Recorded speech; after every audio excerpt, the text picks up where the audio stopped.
pradedam šiandien mūsų renginį, kuris vadinasi Studijuok Jungtinėse Amerikos valstijose. Labai ačiū visiems, kurie prisijungė, oras tikrai nuostabus, bet jeigu pavargsit būti prie kompiuterio, persijunkit šitą pranešimą į savo mobiliuosius įrenginius ir reikit pasivaikščioti ir pasimėgauti vasarą pagaliau už lango.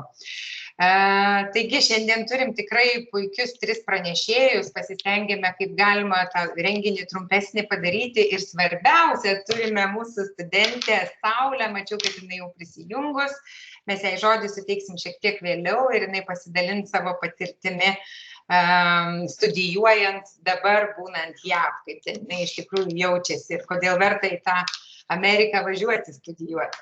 Bet prieš pradedant visą oficialią dalį noriu šiek tiek keletą tokių, kaip sakoma, housekeeping visokių taisyklių apsitarti.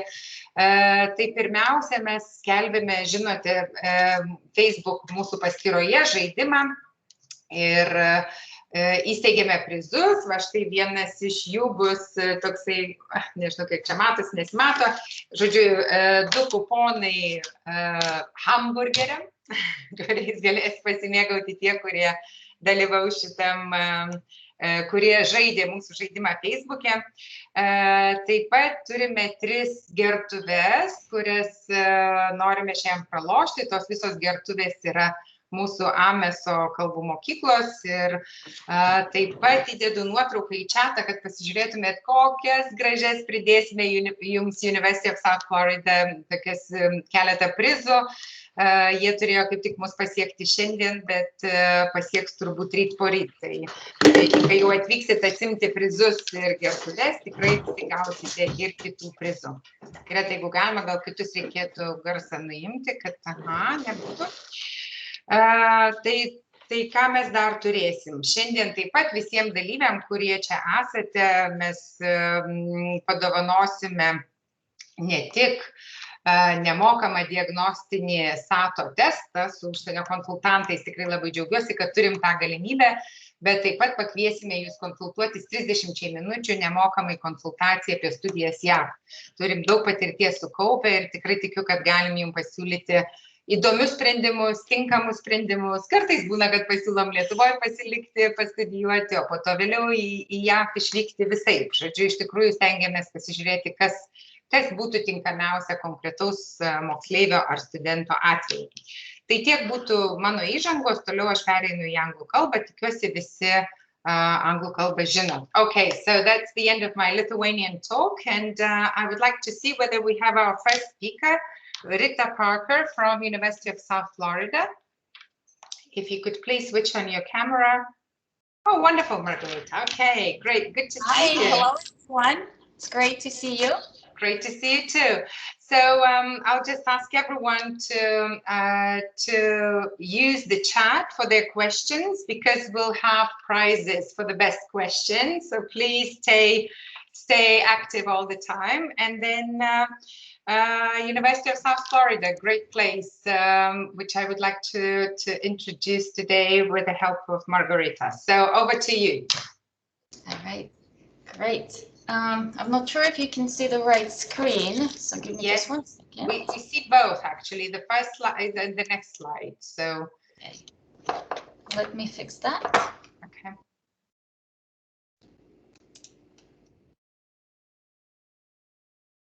Now we see the left side of your slides, you know, the list of your slides. So if you just use the full screen, then it should be okay. All right, we should be good to go now.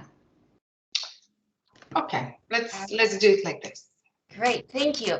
Well, thank you everyone for joining us today. My name is Rita Parker and I'm the Marketing and Recruitment Manager at University of South Florida. In my role, I work with international students and help select a program at Usf that is right for them and also advise throughout the application process. Today, I have a pleasure presenting you the University of South Florida, and we're going to talk about undergraduate study opportunities that exist here at USF. And before we begin our conversation about the University of South Florida, I just want to spend a little bit of time talking about U.S. higher education system. U.S. higher education system is considered to be the best in the world, especially if you look at the world universities. In the top 25 to 50 best world universities, the majority of those universities are going to be American universities. U.S. education system is so successful because it's really focused and centered around the student. It offers a lot of flexibility and also allows to tailor an academic program towards the student's needs and career goals. At the same time, navigating U.S. higher education system can be quite a daunting task. And to make it easier, I want to show you a classification that is considered one of the most popular ones. It's the classification by Carnegie Foundation of U.S. higher education system. It is believed that there is over 4,600 higher education institutions in the United States, and according to this classification, they are broken up in different categories. First, you have your vocational schools, so special focus schools that you would go into, say, be a mechanic. Then we have associate colleges or community colleges where you can get a 2-year associate's degree to then go into baccalaureate colleges to finish it up and get your bachelor's. Baccalaureate colleges are those 4-year schools that offer bachelor's programs. Most of them are small liberal arts schools. Then you have your master's colleges and universities that offer both bachelor's and master's programs. And then the smallest group is our doctoral universities. These are universities that conduct research on their campuses. These universities then broken up in 3 categories depending on how much research activity is conducted on the campuses. We have universities with moderate research activity, higher research activity, and highest research activity. That group of only 115 universities is also known as Tier 1 research universities. They are considered the scientific foundation of the United States. And as you can see, Tier 1 research universities have both private and public schools. Amongst your private schools, you have all the Ivy Leagues, the Princeton, Yale, Harvard, Stanford, prestigious private schools like NYU, Duke, etc. But then there are public schools here as well, like Oregon State University, George Mason University, and the University of South Florida.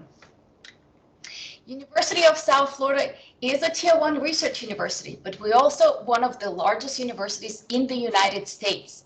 Rita, I'm very sorry. If you're using your slides, they are not switching.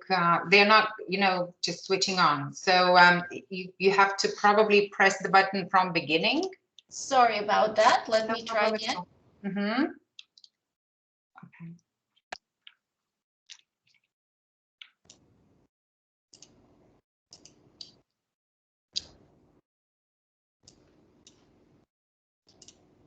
Now we have 2 screens. We see ourselves and we see the slide.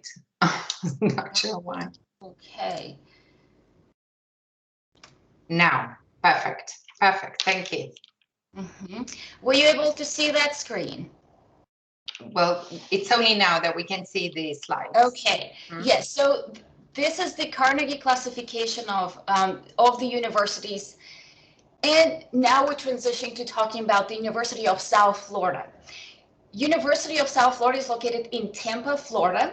We're a very large public Tier 1 research university. And by large, we mean over 50,000 students. We have about 5,000 international students from 147 different countries. So Usf campus is very diverse. Usf is actually considered a young university, but in the last 20 years, it has transitioned into one of the top public universities in the country. We actually considered America's fastest rising university. No other university, public or private, can compare to how fast USF has gone up in rankings. And at the moment, we are considered in the top 50 public universities in the United States by US News and World Report and 4 other prestigious national and international rankings. With that, USF continues to be one of the most affordable universities in the country. We are ranked number 15th best value out-of-state tuition for international students. USF has 3 campuses, although our main campus is located in Tampa. We have 2 satellite campuses in St. Petersburg, Florida, and Sarasota, Manatee. So we can really offer students a different experience, whether you want a large campus feel or more private school feel, but still at a public school cost. So as I said, University of South Florida is located in sunny Florida, and I guess this is what you might be imagining when you think of Florida. Sunshine, beautiful weather, pristine beaches, lots of attractions, laid-back lifestyle, and yes, that is all true. We love it here in Florida. But there is one more thing.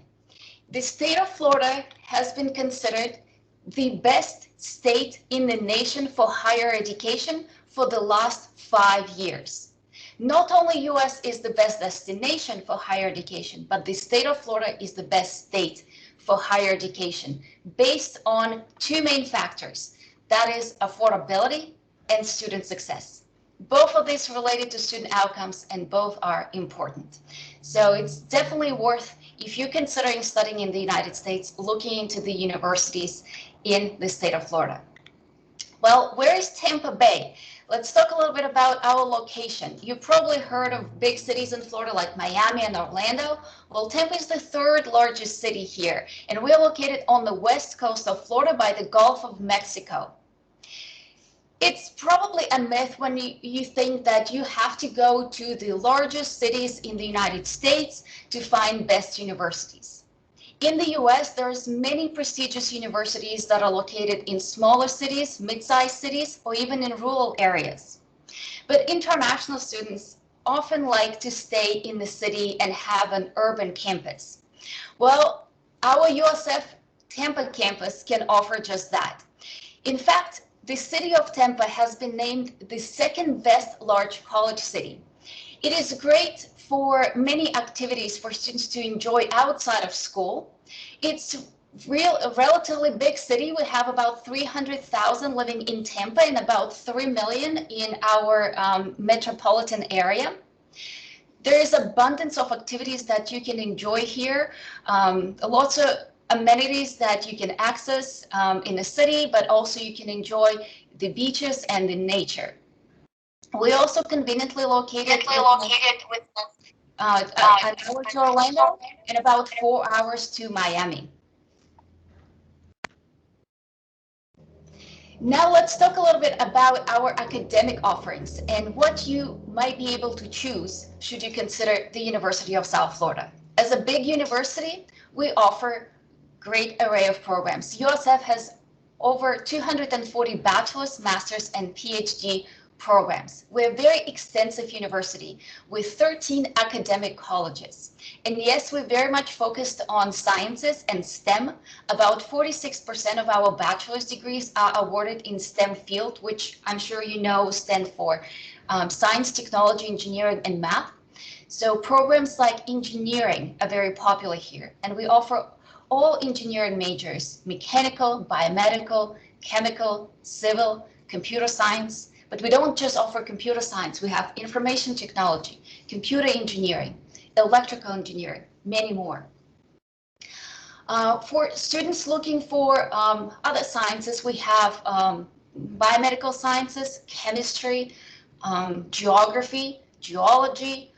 We also have programs in the arts, such as political science, mass communications. We have the College of the Arts, where students can study architecture, theater, dance, graphic art, music.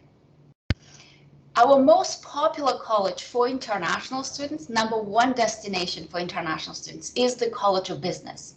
Even at the undergraduate level, we offer over 10 majors for students to choose from. Whether you want to study something more traditional in business, like accounting and finance, or you want to focus on management or marketing, or you want to venture into newer programs such as business analytics and information systems.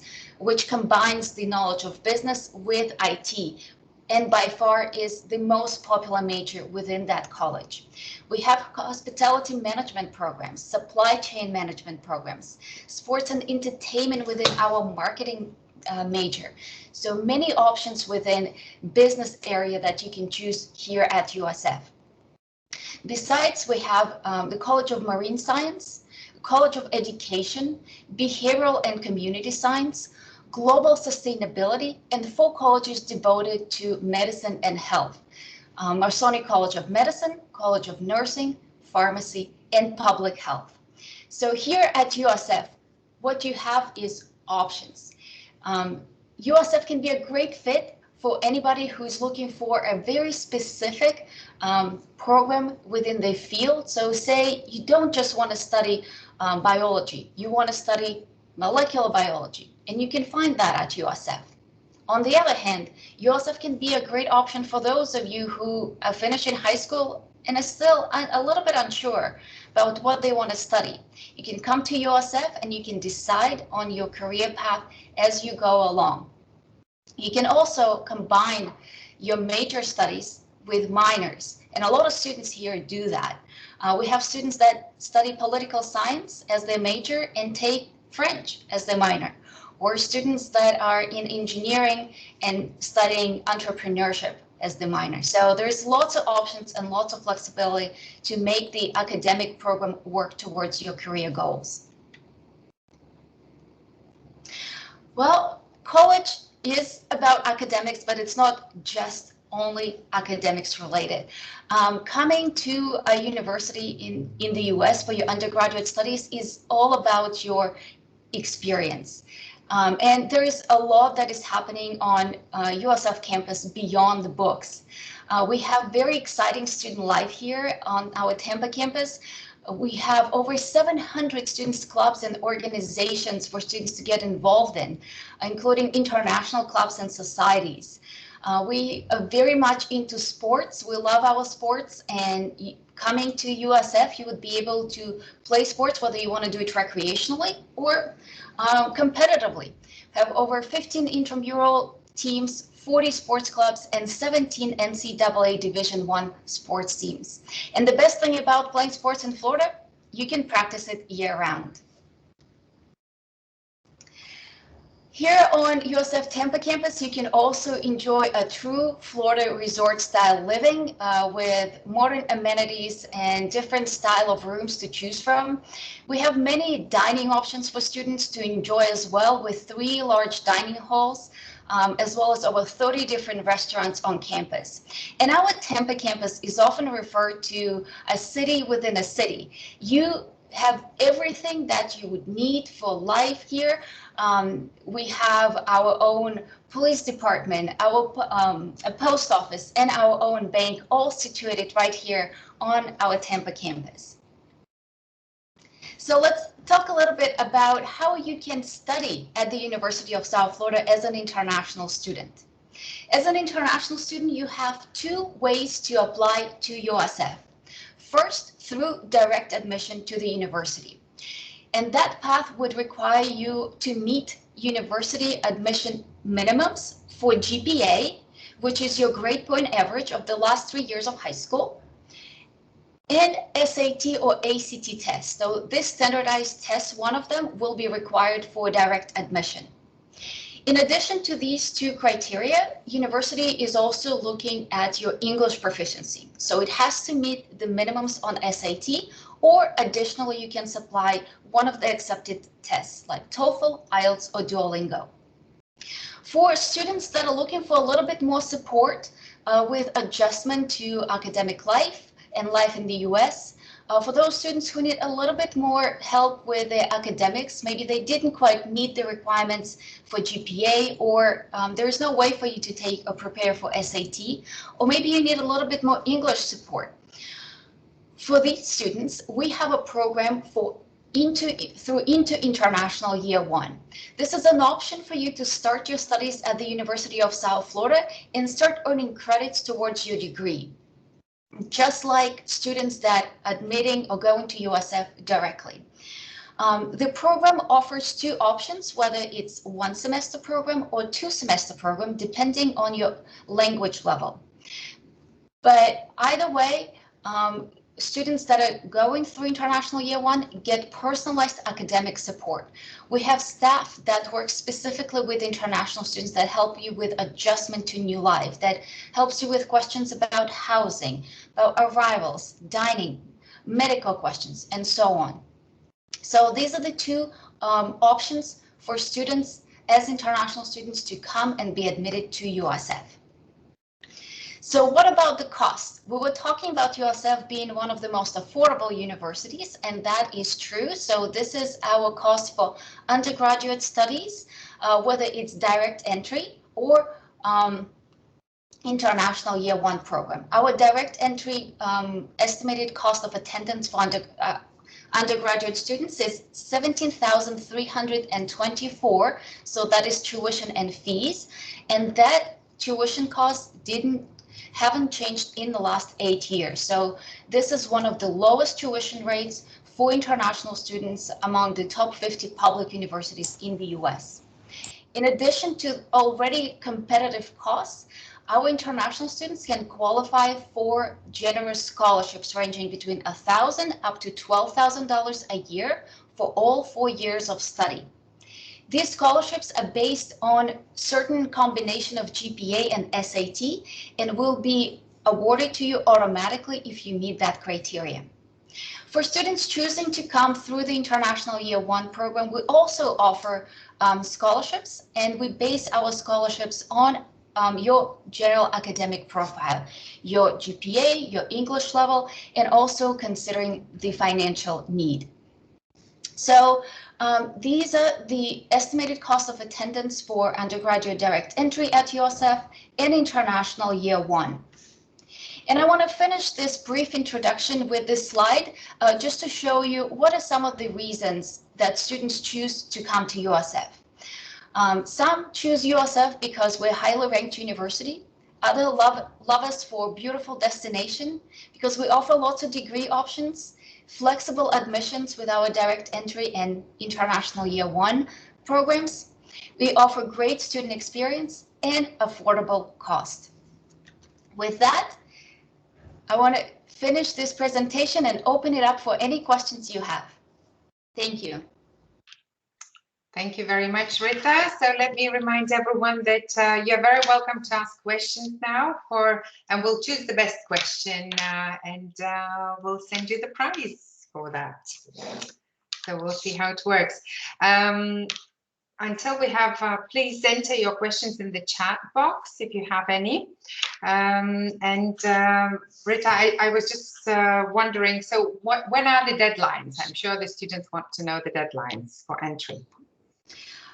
If you're looking for fall 2021, USF can still accept direct entry students on a case by case after June 1st, but before June 1st, you can apply without any issues. For pathway programs, we have a rolling deadline. So as long as we can ensure that we can get you admitted in time to start classes and for you to get the visa and travel to the US, we will be able to accept your application.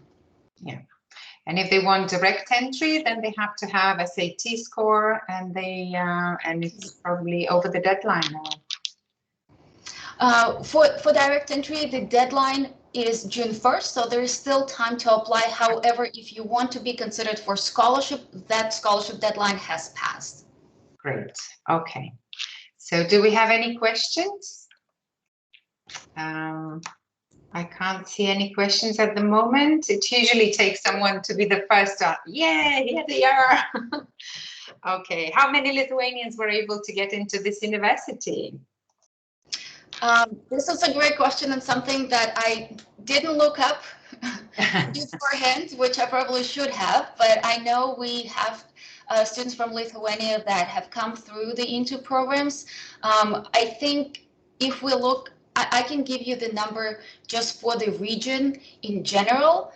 So from Europe, USF has over 150 students that are currently studying at different levels of their program. So some just starting with us, and some already doing their PhD programs at USF. Great. Are there any famous athletes that went to USF? I'm not aware of anyone who is outstandingly famous, but 2 years ago, our football team was ranked in the top 25 in the US. That's well done. And what about scholarships for athletes? Do you offer any? This is a great question, and that's something that university can definitely offer you. However, athletic scholarships are separate from admission scholarships. And for anybody who is looking for this opportunity, I would recommend go on our athletic website, look up the name of the head coach for the team you're interested in, and reach out to them directly and see what their process would be like to get on the team. Thank you. And the last question, are there any hotels nearby for the family visits? Great question. Well, we are in a very touristy area. I would say we're located just 10 minutes away from the themed park, Busch Gardens. So there's a lot of hotels available to stay in the vicinity of campus. And when we have international students coming to campus, we always send guides with several hotel options for the parents to stay if they want to travel with the children to campus. Wonderful. Okay, so now, Rita, it's your turn to choose the best question. Which one do you think was the best question? I think I like the question, how many Lithuanians were able to get into the university? Perfect. Okay, Denisa Balt. Okay, I'm taking note of the name and the what's a cask? Where is it? Yes, goes to Denisa. Sorry, too virtual. Anyway, thank you very much, Rita. And now I would like to give the floor to Saule, our student Saule. Saule, are you with us? Yes, I am. Hi, Saule, good to see you. I'm sure all our business partners would like you to speak English, but I think we'll switch to Lithuanian, or you would prefer to speak English. What do you prefer, Saule? Maybe you've forgotten Lithuanian. Honestly, yeah, I've forgotten it a little bit, but I practice, so I will try to speak in Lithuanian. Okay, whatever you feel comfortable with. Okay, let's do English, okay? Because I'm sure everyone who is in this webinar, they speak English, so that's perfect. Anyway, Saule, so good to see you. So for our students and of the webinar, please enter your questions into the chat box, okay? And Saule, tell us how you are doing and why are you in the US? Maybe you should be in Lithuania now. Okay, so I've been in the US now for 5 years, so I feel like I'm on the right track and I love it here so far. It's my second year at USF and I'm studying business management, and it's the best decision I've ever made. So yeah. Perfect. Good. So what do you think are the advantages and disadvantages of studying in the US, if any? No. Yeah, I have obviously a lot of advantages why I love it here so much and why specifically USF. At the beginning, first of all, it would be the flexible schedule you can have. You can choose how many classes you want to take. It could be from like 4 to 5 classes or even 6. And then you can really choose how, I would say, how hard you want your semester to be. So you can, let's say, cram all easier classes in one semester and then take harder ones next semester. So I really, really like the flexibility, which I don't think we have back in Lithuania. As well, also all the organizations. I decided to get on, try a full-on American experience and join a sorority, which was honestly something very different than what we have back home. We do a lot of charity work, and I think it's also a really good thing to put on your resume once you apply to jobs. And also USF offers a lot of student discounts everywhere outside the USF, which I love it so much. So there are a lot of advantages, and I guess one of maybe disadvantages that I could think of would be that you have to take some classes that are really not related to your major. For example, how to take a class like survey of jazz or like humanities or like biology, like something that does not relate to business management at all, which was interesting. But at the same time, I was like, I would rather just like focus specifically on my major. So yeah. Yeah, but I guess that's the main difference between the US education and European education, because in Europe, you focus a lot on one subject area, whereas in the US, you just get a broader type of education, which is an advantage, hopefully, in the end. Yeah, at the beginning, I started with public relations, but then I took some communication classes and I was like, actually, I think I want to try something with business. So yeah, that's another advantage, I guess, that helped me change my major. So tell me, now it's your second year, right? So every year you spend, what do you do in summer? Do you go back home or you stay in the US and do some internships or work? What do you do? So the past 2 summers I took classes. Like last summer obviously couldn't go back because of COVID, so I just stayed here and took online classes. I'm gonna be doing the same this summer, sorry. So I usually take 4 classes per semester, and then I take 2 extra during the summer to even it all out, which I really like. And plus it gives me something to do during the summer and I feel more productive. Yeah, absolutely. Good idea, I think. So what would you say to those who want to study in the US? What do you think they should know as number one or the top 5 things they should do to be successful in the US? I feel like it has to really be your decision and not someone else's, because you're gonna have a miserable time if it's something your parents wanted you to do, and you're just gonna be sitting there alone in your room trying to like, oh, I want to go back to Lithuania. It really has to be your own decision, and if you truly want to go, I think it's a big green flag saying like, yes, you should do it, and you're not gonna regret it. You're gonna learn so much from this experience. And as I said, it's the best decision I've ever made, and I would never change my time here in the US to like anything else.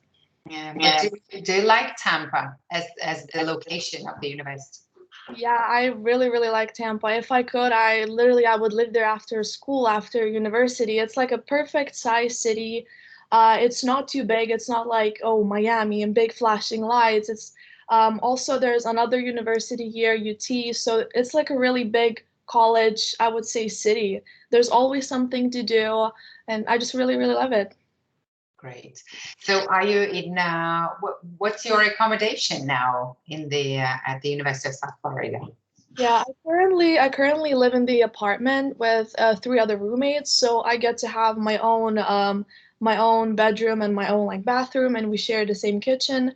First year I lived on campus, and honestly, I feel like every single first year student should live on campus. It's such an interesting time. That's where I made the most friends, and it was honestly interesting to live in the same room with someone and try to like, I don't know, function together, even though you're like from absolutely different backgrounds. It was definitely worth it though. Yeah, absolutely agree. Okay, we have the first question. So how much time do students spend studying per week? Are there many students from other countries? How many hours? Mm-hmm. It always depends. Some weeks are like really easy. You really have to do just a couple assignments, and then sometimes you have like a paper due, so it takes a lot of time, but everything is really manageable. I don't know, I never had like an issue where I was really, really overwhelmed. I think one of the things that people probably heard, it is a little bit easier to study in the US.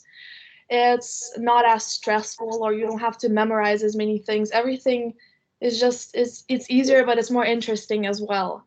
So even the time you study, it's never going to be like a painful time. I don't know.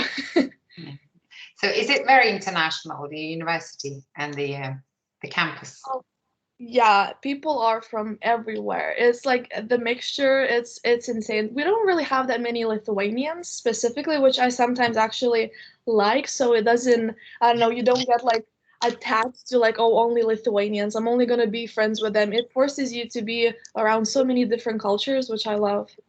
Yeah.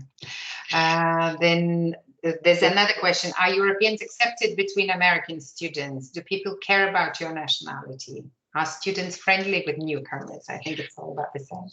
Yeah, people, no, people really love foreigners. Obviously, everyone is like, oh, like if you have an accent or something, they're so interested. People ask you so many questions, and you really get like a lot of people obviously know Lithuania too, which just sometimes surprises me.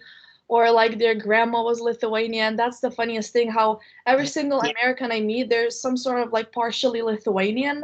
And I was like, that's so interesting. But yeah, everyone is really, really welcoming. Very good. So how did you start your journey in the USA? What was hard to adapt, and what was that you didn't like at first? My journey from the beginning, I think it was really easy because I went into high school in Boston first, which was like a boarding school, so everyone was international. So it was really easy. Like you just get thrown into the school where everyone is like they're in the same situation. Everyone left their parents and they're trying to learn English and adapt to the culture, which was really fun and it wasn't too hard. And I think it's the same even I did Into program, which really helped me to slowly transition and understand like American college and what it wants from me, what are the requirements, what are the rules. Yeah, it really helped me like slowly get, I don't know, familiar with the whole environment. So yeah. Yeah, true. And how hard was it to get into the university? What was the entry process, let's say? Oh, the entry process, since I went through an Into program, so it wasn't as hard, mainly because I didn't have really high SAT scores, so I couldn't apply directly to the university. My English was all right, so I just decided to go through Into program, and so yeah, it wasn't in my personal experience, it wasn't too hard. Good. But Patricia wants to know whether you study online now or it's in, face-to-face tuition. What's the situation now during COVID? Yeah, so I had 3 classes online and one in person, but the one in person it was not mandatory.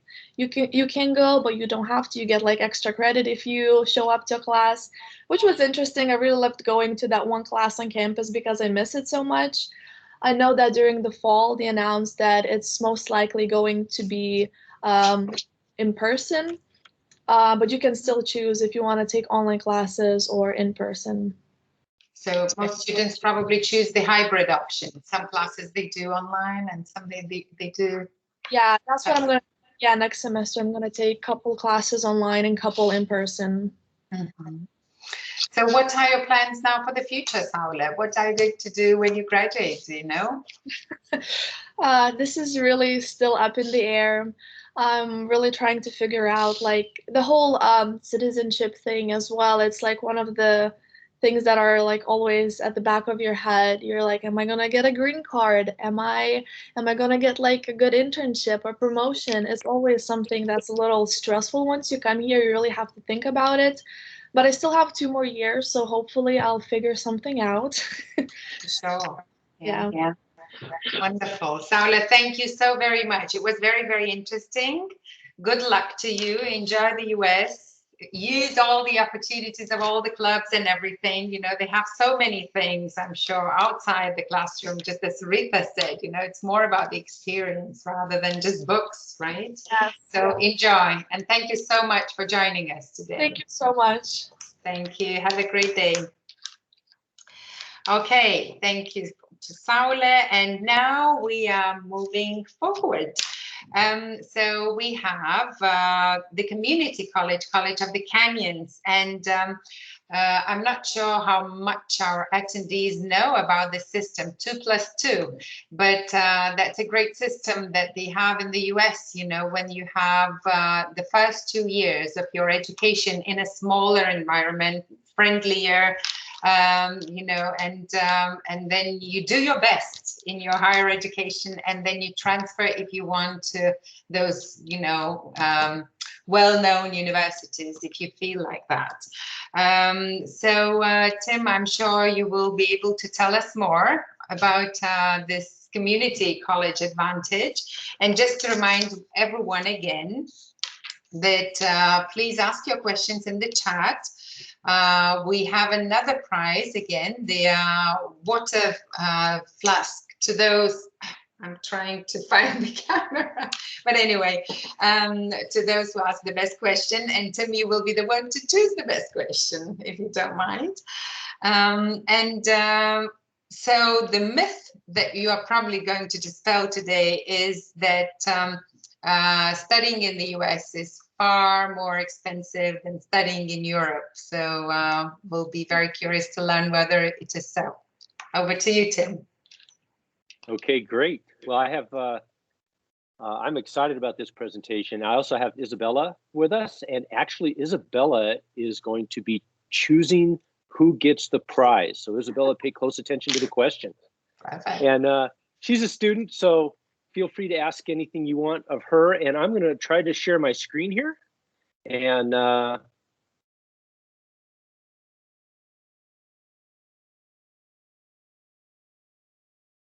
do I have share options, Egle? Yeah. For Egle, you are muted. Sorry. Yes, absolutely. It's open to you. There is next to the leave button, the red leave button, there is a small arrow. If you push it, share content. I have that, right? Mm-hmm. And when I open it, it's empty. So, no worries. Then you'll probably run the presentation without a presentation. I don't know why. It shouldn't be empty. Okay. Let's try. Yeah, it is empty. I don't have. But you know, when you push the arrow, it's in the bottom of your screen where you see the all the documents open. No. Mm-hmm. Let's try it one more time. Okay. So Microsoft Teams is not the software that you're using for presentations. Oh yeah. No, yeah, it's Microsoft Teams. Mm-hmm. Okay. We will.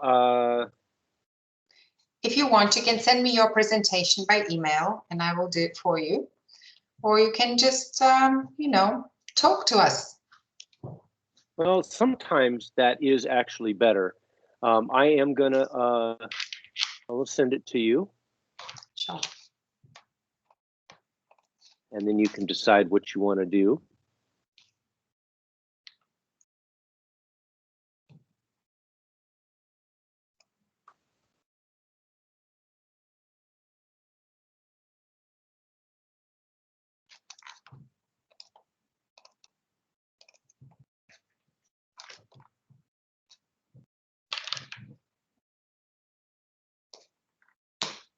Okay. So what Egle mentioned is important because we are doing sort of a Mythbusters here. And Egle, if that pops up on your side, just let me know and you can feel free to go ahead and turn it on.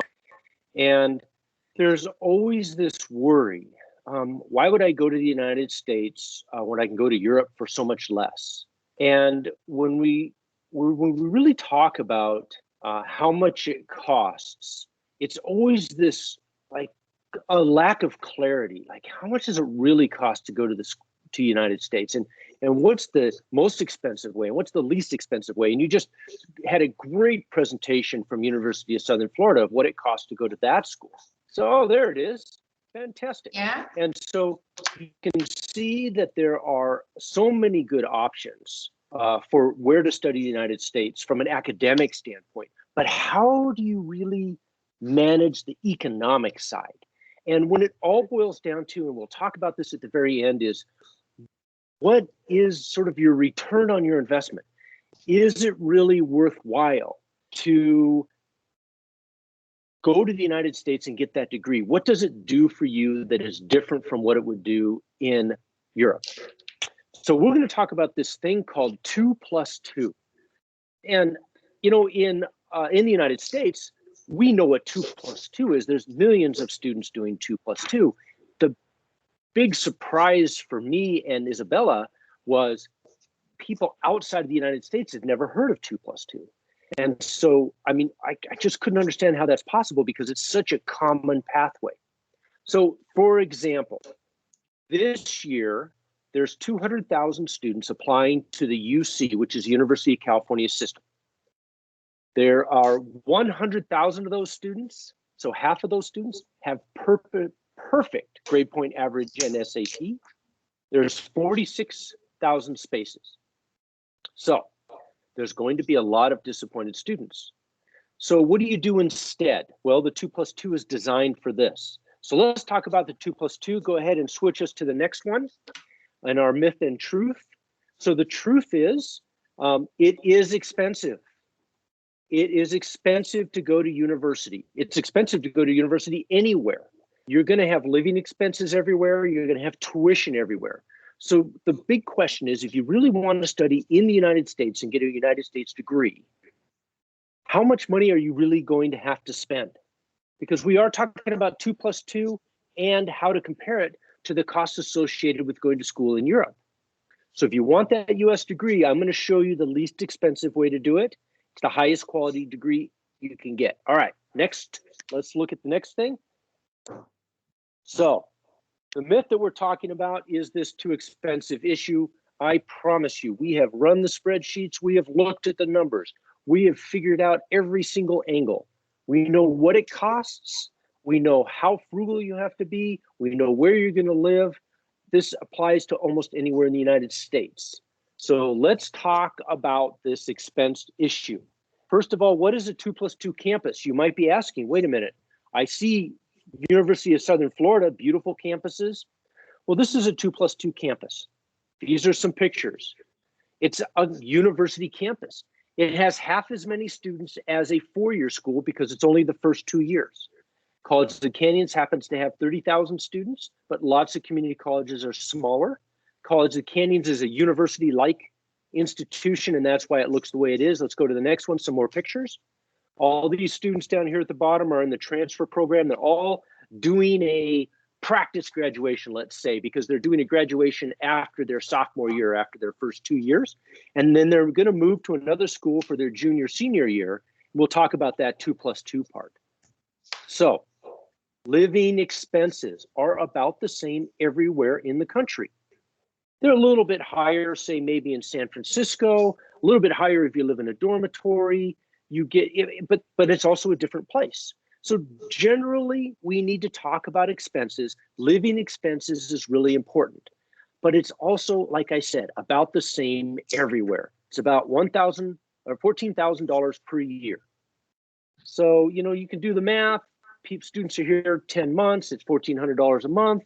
If they're here 12 months, it's a little bit less, but it always works out to be about $14,000, which hit the next button and we'll see that the total for that $14,000 is $56,000. Remember that number, because we really need to be able to tell people, you need to plan. How much is it really going to cost to get that bachelor's degree? And if I have ambitions for a master's degree, how am I going to pay for that? I think everybody should get a master's degree. I very much believe that, but I'm also in the education world. And so of course I believe that a master's degree is important. And so it's always important to save as much money at the beginning as you can so you can pay for that master's degree later. Let's go to the next slide. So the myth, I'll just get a scholarship. And we get asked a lot about scholarships. Lots of the questions today were about scholarships. The truth about scholarships is they are rare. There are 100,000 students studying from around the world in the United States in community colleges. There's 1 million students total in every type of school, including graduate schools, doctoral degrees, postdoc. About 5,000 students get a scholarship of any kind. So it's really, really rare. And when a scholarship does come, it's not really, doesn't cover the full amount. So when you're asking about scholarship, I think what you're asking for is, how do I get what's called a full ride scholarship? Housing, books, tuition, stipend for food, everything. How do I get that? Those are really rare. There's maybe 10 a year. Most of them are merit-based scholarships. So you might have some need-based also, but don't plan on the scholarship as your way, but instead plan on finding the least expensive way. So let's do another click and we'll talk about athletes, because athletes ask a lot about scholarships. because that makes perfect sense. We've all grown up learning about if you're a great athlete, maybe you can get a scholarship at a university, get your degree paid for that way. Well, the way that athletes get scholarships is they get noticed by playing really well. So you're in Lithuania, you're on the football pitch, you're the best in your entire town of Kaunas or Vilnius, you're the best. But how do you get noticed? That's what this 2+2 system does. The first 2 years, school's really inexpensive and you play your sport. You get noticed because you're playing in the United States. It's like being in the farm league. Then you get your scholarship when you transfer to UCLA or whatever that Division I school is that you want to play your sport in, basketball, soccer, swimming, football, American football, golf, all of those things. You get your scholarship for the next 2 years. That's when it gets expensive. And we'll talk about cost a little bit more. But this is kind of the reality around scholarship. Is don't plan on a scholarship. All right, let's look at the next slide. All right. This is what it really costs to go to UCLA for tuition only. Now remember, living expenses are the same, no matter what school you go to, $56,000 a year. This is the tuition at UCLA. It adds up to $135,000. So if you have that money, and if you're the rare student that gets to get into UCLA as a freshman, well, then fantastic, go. It's great. There's no reason not to. But most students are not going to get this option. It's too much money and they can't get in. So what are your other choices? All right. So let's take a look at the next slide and you're going to see the comparison here. So 2+2 saves a lot of money. If you do the 2+2, you're going to do College of the Canyons, that's COC, College of the Canyons, plus a California State University. Now, the California State Universities, there's 23 of them. They're great for master's degrees. They're not research universities like the University of Southern Florida. The research universities are the UC system. So we're talking about a degree system. This is a degree that prepares you to go to work, get a job. It's not a research degree.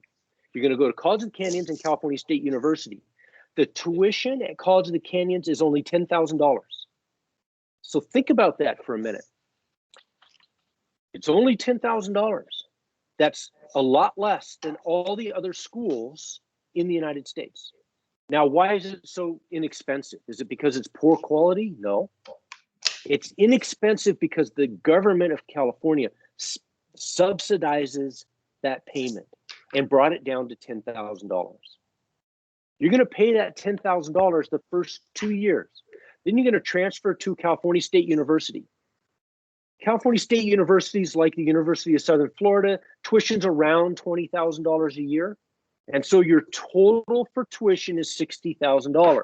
It is a lot of money. There's no doubt about it.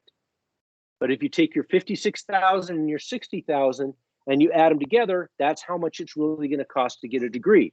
We'll talk about that in a minute. Let's go to the next slide. Let's talk about what choices do you have to do this 2+2.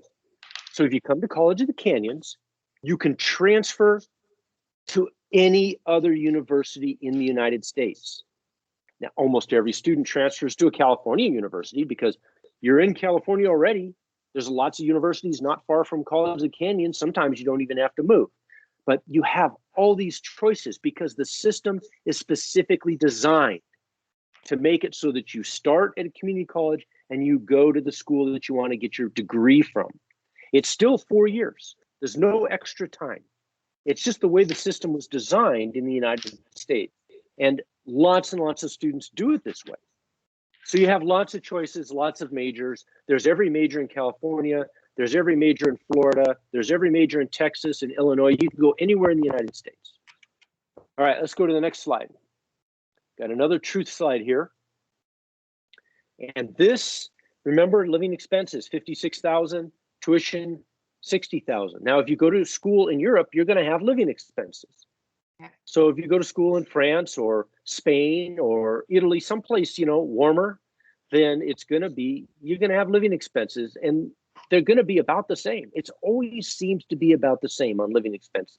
It's the tuition that makes the difference. So if you do the 2+2, your tuition for your entire bachelor's degree is the $60,000. If you make another click, that gives us a total of $116,000. Let's flip to the next slide. So $116,000. You have to ask yourself, is it worth it? Is that degree from California or anywhere in the US, Florida, is that degree going to make it so that you have a better future than you would have had otherwise? I definitely think it does. All of my students definitely think it does. It makes a big difference in your ability to land that first job. It makes a big difference in that ability to stand out. And especially if you do a master's degree, which remember, you saved all that money on the 2+2, you now have enough money to pay for a master's degree for free. That's the savings. So the big question is it really worth it? So let's say you decide 2+2 is for you. Then the next thing here is, how easy is it to get in? I mean, this sounds exclusive, right? Only a few students can do it. Well, it turns out the state of California has ordered the College of the Canyons by charter to accept all students that can benefit from instruction.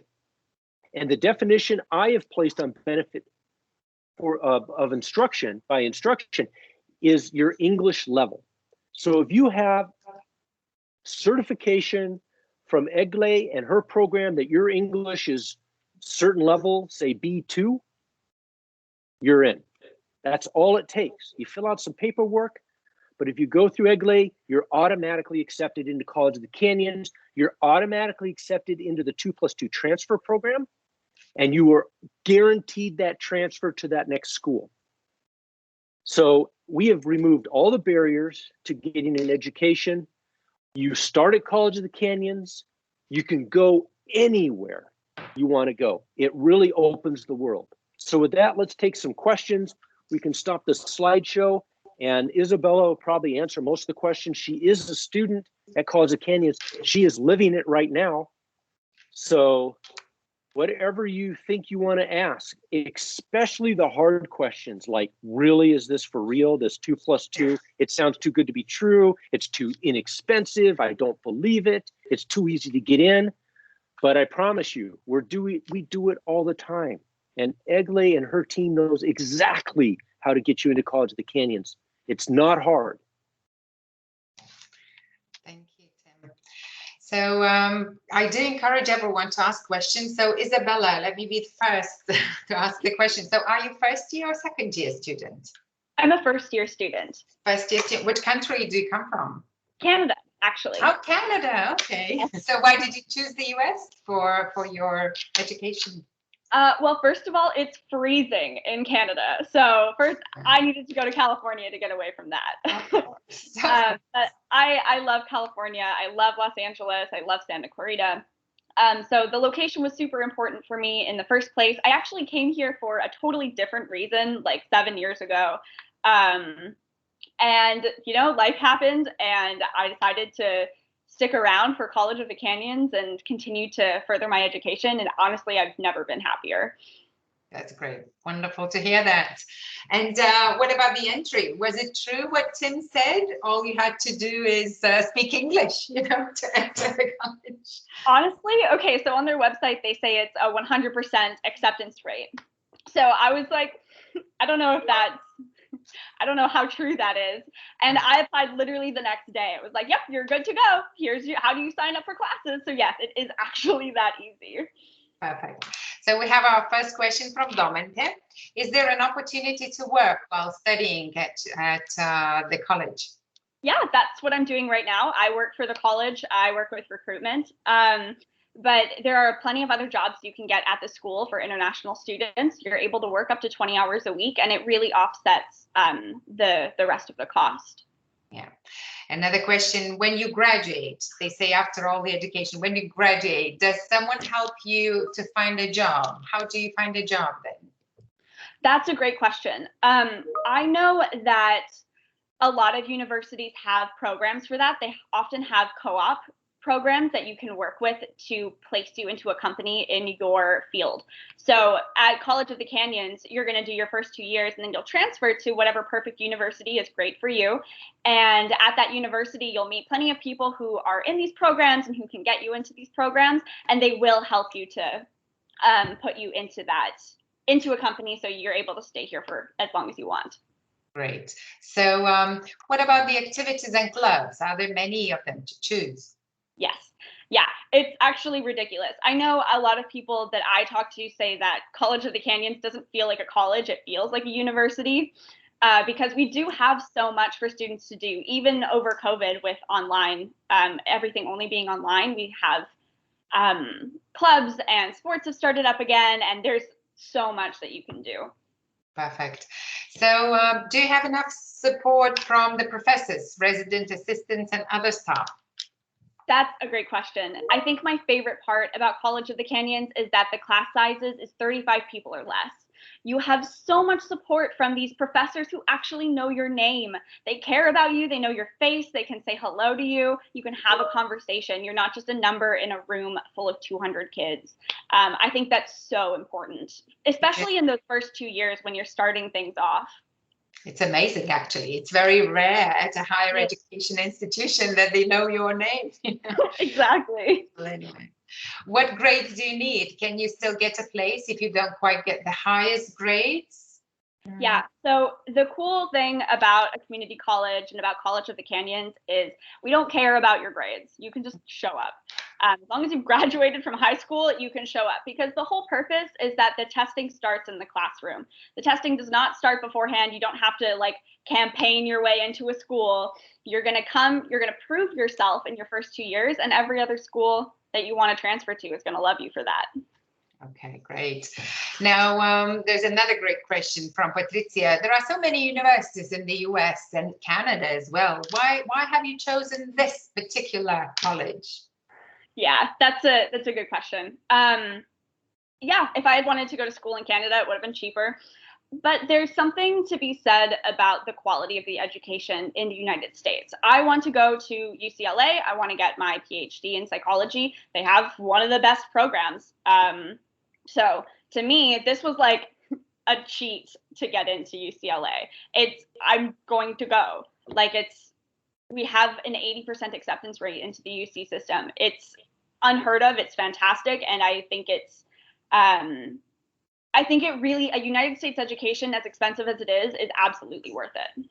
Yeah, I agree. Otherwise, probably without going to this college, with their transfer opportunities, it would be very, very difficult to actually enter the UCLA, Yeah, it really is. Yeah, well, I'm very happy for you, actually. Thank you. So the last question, is the 2+2 program basically the American dream for foreigners? Oh, I love that. That's a great question. I honestly would say that it is. I mean, you're not going to get like that perfect dorm experience if that's what you're looking for, but you get like the best of both worlds. You get to experience the suburban atmosphere of Santa Clarita, but you also get everything that Los Angeles has to offer. You get Disneyland and Six Flags and like all of that experience. You get to meet international students. You get to meet American students. And then you also get to experience both a smaller school with that support, and you get to experience the big school, which is like the classic American college experience. So I would agree with that question that it is. Yeah, Tim agrees as well, and I agree as well. I think it's a great way to put it. Yeah. So Isabella, it's your turn now to choose the best question. Okay, it's got to be the American dream one. American dream for sure. And so the prize goes for Emilia Lopetite. Amazing. Yeah, very nice way to put it. Thank you so much, Tim and Isabella. Really was so interesting, and thank you for joining us. Always having students sharing their experiences, the best authentic, actually information you can get, you can imagine of. Thank you so much. Have a great day. Thanks. And now we have our last but not the least at all, presenter. And it's A-List Education. Very happy to see you, Natalie. Hi. Eglė, it's lovely to see you again. Yes.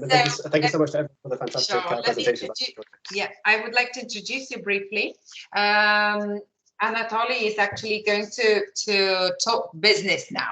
It's all about SAT. You know, if you want to enter highly ranked universities in the US and sometimes Europe, do you know, Anatoly, that some universities in Finland, for example, they have asked, you know, they've started asking for SAT, some in Sweden, some in Holland, you know, there are more and more universities because it's a standardized way to actually evaluate someone's knowledge. So I'm very happy for you to be here and introduce in more detail on quality training for SAT. You know, this is quite rare in the country here in Lithuania. So I think the students will benefit a lot from your presentation. So the myth that we thought you could dispel is that it's actually unrealistic to get a high score for SAT or ACT. So I hope you will answer this question. I do hope so. I'm just going to share my screen very quickly. Sure. I'm going to make it full size and hopefully you can see that. Can you see that okay, Eglė? Yes, absolutely. So the floor is yours now. Fantastic. Thank you so much. So as Eglė correctly mentioned, students looking to apply to some of those most competitive universities in America, ideally they should be aiming to have some standardized test scores. Students tend to sit either the SAT or the ACT. And I just want to have a quick look at what these tests are, what are some of the key differences and indeed some of the similarities to the tests, what are some preparation tips, and indeed how ALIS might be able to help you in the test prep journey. So one of the things, why is the SAT or the ACT important? Well, it's essentially the gatekeeper for admissions officers, particularly at some of those more competitive universities. It's a test that you sit to try to demonstrate to the university how ready you are to be studying at a college in America.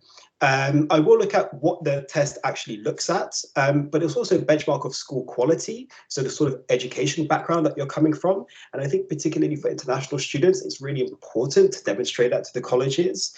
And it's also quite important if you are serious about considering scholarship or indeed merit-based financial aid to study in the US. So one of the questions is, well, which one do I take?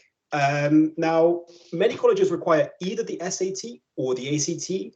No colleges in America require both. So it's about choosing which one you feel most comfortable with.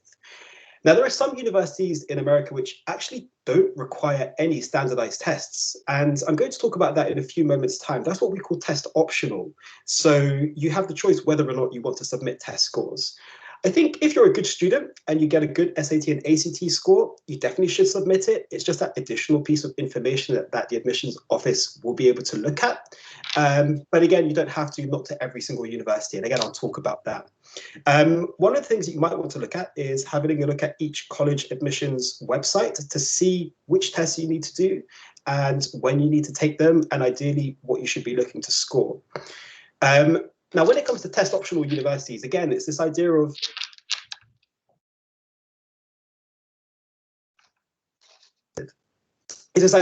submitting test scores if you would like to. And indeed, there are many universities in America that are test optional, the likes of UChicago, Northeastern, the George Washington University, Smith.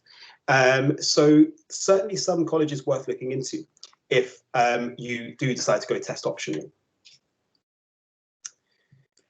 Now, I wanted to start off by looking at what some of the similarities are between the tests. Now, both tests focus on reading, English, and math. So those are sections which are tested.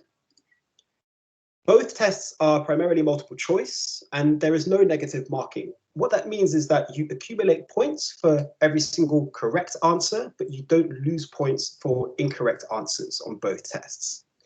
And of course, they are normatively scored, which means that you're sort of put into percentiles as to what the average student can expect to achieve on that particular test. Now I want to have a look at some of the ways in which the tests are different. So on the SAT, questions tend to be a little bit trickier, right? That means that they might add information into a question to try to throw you off balance a little bit. You really need to understand what the question is asking. more sort of brain teasers. But at the same time, there is less time pressure in the SAT. Now that's quite different to the ACT in the sense that the questions are more straightforward. Again, you have these 4 sections. The problems tend to be simpler. The questions tend to be simpler, but it moves at a much faster pace. So I guess when you're deciding between these 2 tests, you probably want to ask yourself, are you better at analyzing less information in a more deep and profound way? Or are you the type of student who is capable of processing a lot of information a lot quicker? One of the ways in which the ACT is scored is on a scale of 1 to 36. And it's quite important to note that the ACT is actually a computer-based exam. That means that if you're sitting the test, you have to sit it on the computer. You need to go to a testing center and you need to sit it on the computer. There are 4 sections in the ACT: English, reading, science, and maths. Each section is scored out of 36. Those scores are added together and then averaged out, and you get what's known as your composite score. So it's a scale of 1 to 36.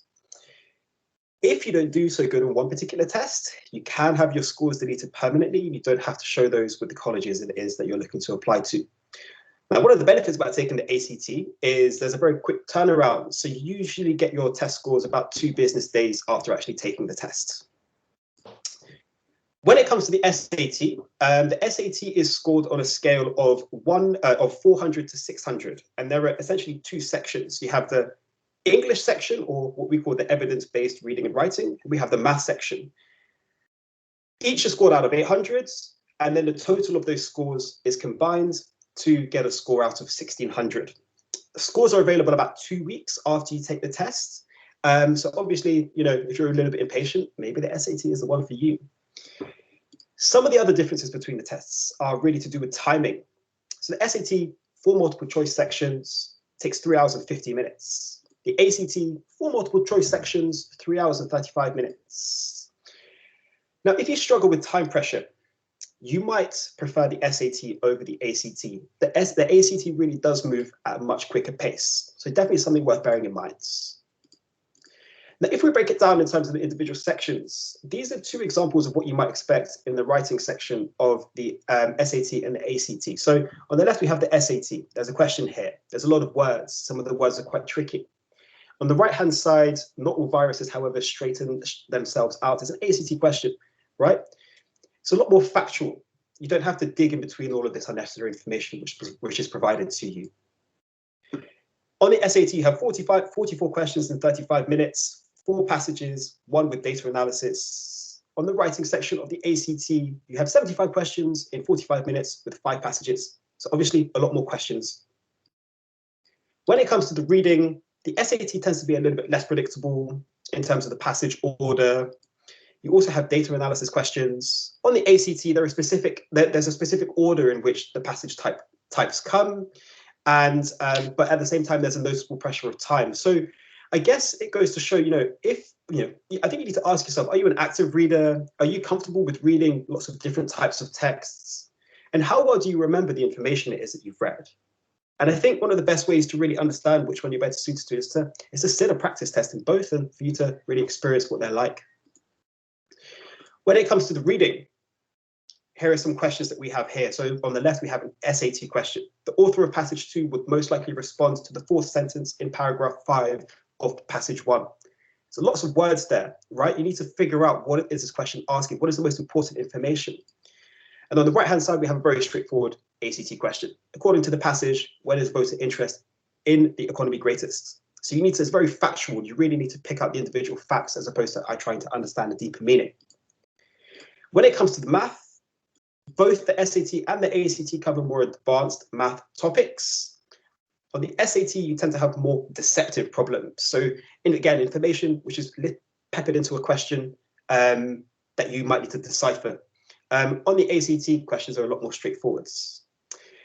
When choosing, you need to ask yourself, do you prefer solving math problems or understanding mathematical concepts? And again, you need to ask yourself, how quick of a mathematician are you? When it comes to data analysis, there are also some key differences. So there's no standalone section for data analysis in the SAT. The data analysis questions are spread quite evenly throughout the test, but particularly in the math sections. Now, even though there's a science section in the ACT, I don't actually think the word science is representative of what the ACT tests here. Really, it's testing data analysis. So how good are you at interpreting information? How good are you at interpreting things like data, charts, and graphs? How comfortable are you maybe with a little bit more scientific vocabulary as opposed to specific scientific knowledge? So that's, again, one of the key questions you should be asking yourself when choosing between these two tests. Now, one of the questions that a lot of students ask me and a lot of families ask me is, look, how do I prepare? And I really don't think that there is a right or a wrong way to prepare.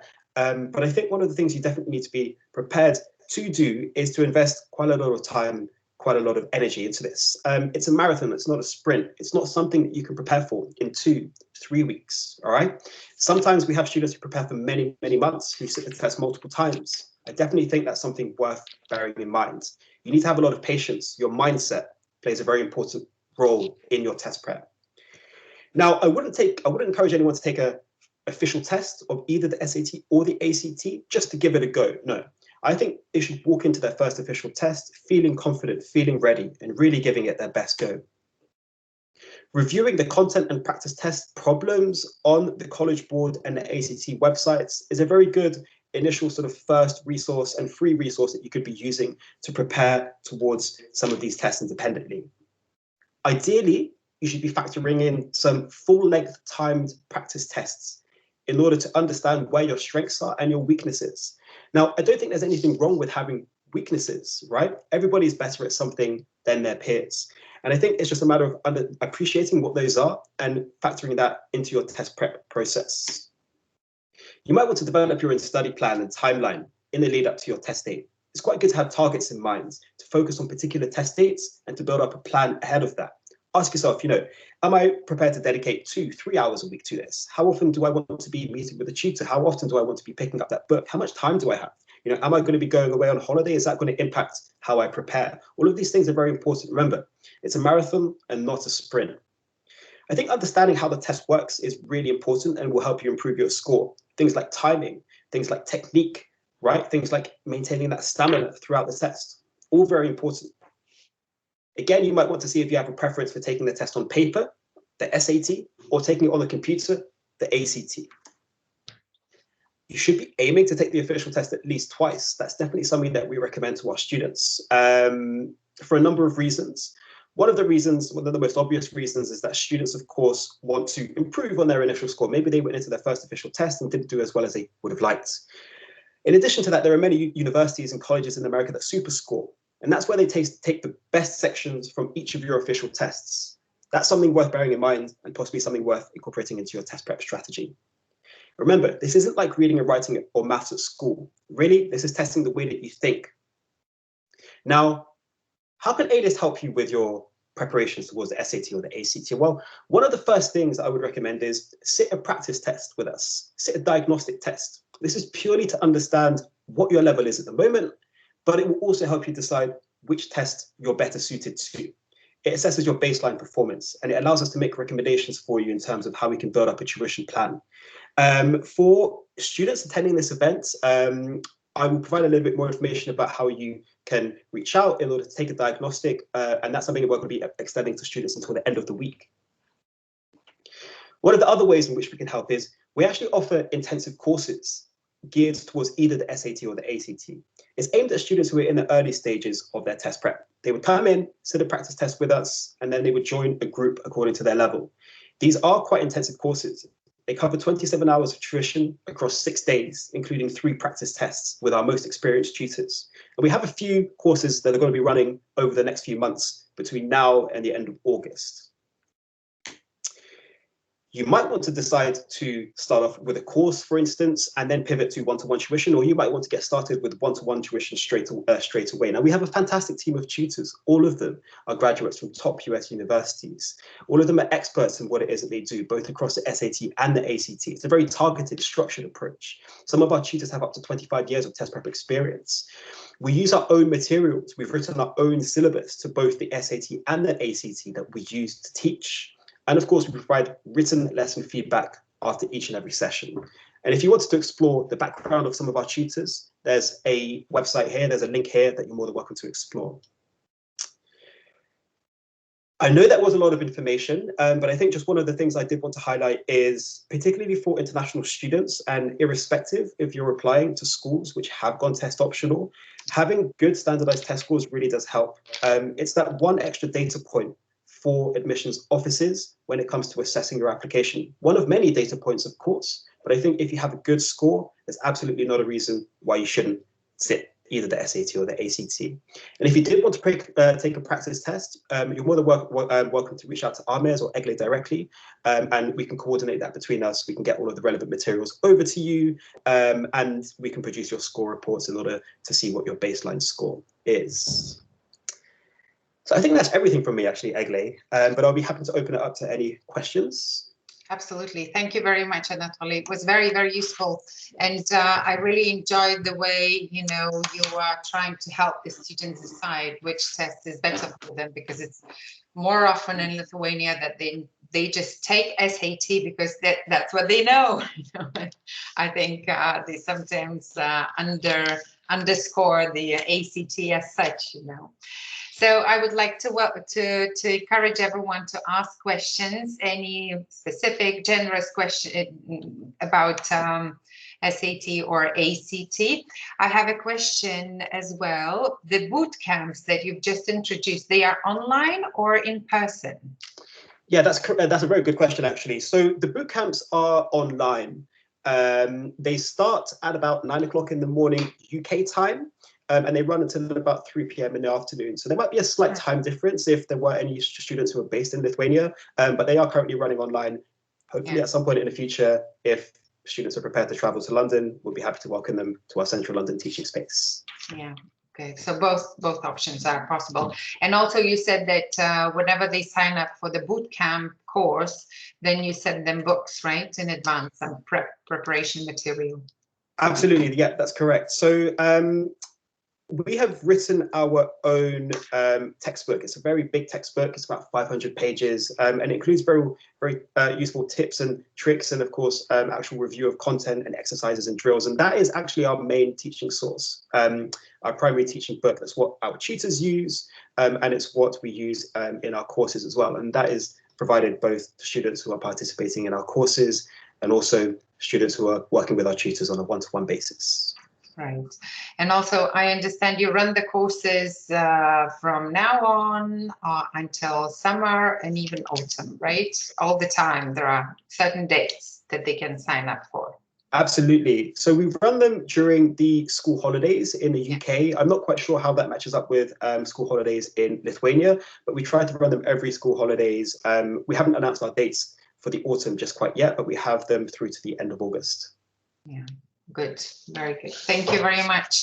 I don't see any questions for SAT message, but maybe students are just not courageous enough to ask questions. So once again, about the this free diagnostic SAT or ACT test, how would you know which test to offer to the students, the SAT or ACT?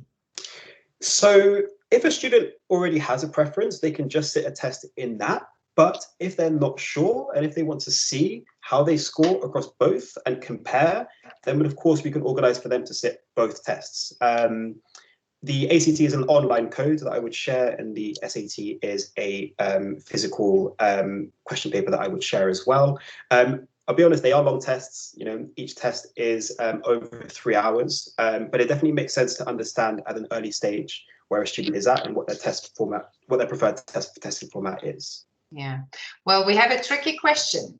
Can you take both tests and use them whenever you want to join a university? Change them depending on which university you are entering. It's a good question. I have had many students in the past who have taken both tests for different reasons, and they decide which ones they want to submit. Just due to the nature of how the admissions portal works, you will upload either your SAT scores or your ACT scores. So the portal is one, and they go out to all of the universities. So you have to choose whether it's the SAT scores that you submit or your ACT scores. But technically speaking, you can take both. but you have to only submit one of those. And it's not university dependent, it's dependent on the actual portal itself, which is the Common App. Yeah. So that was a great question, really, from Denisa. And then one more question from me about the timeline. So, for example, if students start their application process for universities in September, say next year, right? So it would be best for them probably to start preparing for the tests right now and then taking it as soon as they're available. That's a good question. So we're in 2021 now. If students are looking to submit their applications later this year in order to start university in September 2022, it makes sense to get the testing out of the way sooner rather than later. Ideally, they should be getting started now. It gives them more opportunity to take the test, gives them more time to prepare over the summer, whilst preparing for the test with all of the other commitments, sport, education, your exams and everything. But they should aim to have some standardized test scores by early fall, I would say. Around September, they should already have at least one test in the bag. Right, wonderful. So since we have only one question from the audience, and that was Denisa Balt, I think that person deserves the water flask. I hope you will agree. Absolutely. There's nothing much to choose from. Wonderful. Thank you so very much, Anatoly. And I would like to thank everyone for taking part in this event. I hope it wasn't too long, just the right time for everyone to get the best possible information about studying in the US. Thank you, everyone. Thank you for attending. Thank you for presenting, and hope to see you in autumn, probably, when we are back with our webinars. Okay, thank you. Thank you. Bye.